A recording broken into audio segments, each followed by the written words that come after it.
में ये दिल डूबा, महबूबा महबूबा बस ये जान ले महबूबा।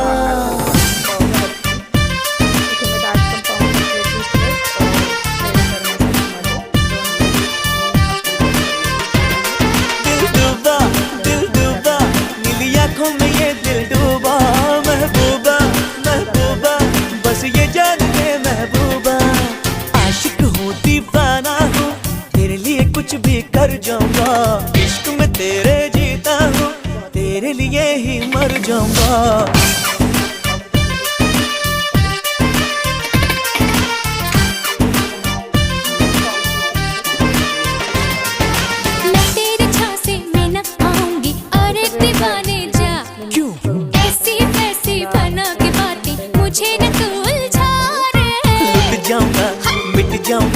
त्यामध्ये आपण मेल्ट केलेलं बटर आता ॲड करणार आहोत।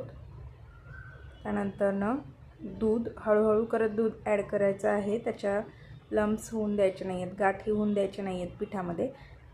थोडं थोडं करत दूध ॲड करायचं आणि बॅटरची कन्सिस्टन्सी अशी मी तुम्हाला आता व्हिडिओमध्ये दाखवते त्यानुसार दूध ॲड करा। मला साधारण एक फुलपात्र आणि त्याच्यावर थोडंसं दूध अजून मी टाकलं होतं, 2 ते 3 टेबलस्पून अजून एक्स्ट्रा मला दूध लागलं होतं। तर हे बॅटर आता आपण मिक्स करून घेऊयात। याच्यामध्ये आता आपण 3 चमचे मध ॲड करून घेणार आहोत। आता हे पूर्ण आपलं बॅटर रेडी झालं की त्यामध्ये आपण व्हॅनिला इसेन्सचे 1 ते 2 ते 3 थेंब व्हॅनिला इसेन्स ॲड करून घेणार आहोत। तर मी इथे गॅसवर तवा तापायला ठेवला आहे। शक्यतो नॉनस्टिक पॅनच यूज करा, नॉनस्टिक पॅनवर चिटकत नाही। आणि ह्या पळीने मी आता बॅटर पोर करणार आहे, कारण त्याच्याने एक प्रमाण ठरतं आणि आपले सगळे पॅनकेक एका साईजचे होतात। त्यामुळे तुम्ही पण असंच करा। आता यावर आपण झाकण ठेवणार आहोत।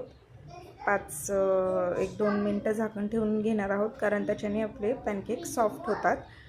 झाकण जर नाही ठेवलं तर त्याच्या एजेस ज्या असतात त्या अशा कडक होऊ शकतात, क्रिस्प होऊ शकतात। त्यामुळे आता हे हलक्या हाताने आपण फ्लिप करून घेऊयात। बघू शकता तुम्ही किती छान गोल्डन कलर त्याला आला आहे, गोल्डन ब्राऊन असा कलर आपल्या पॅनकेकला आलेला आहे। अशाच पद्धतीने मी आता बाकीचे पण पॅनकेक तयार करून घेते। तुम्हाला व्हिडिओ आवडला असेल तर लाईक करा, शेअर करा आणि सबस्क्राईब करा चॅनलला। अशाच हेल्थ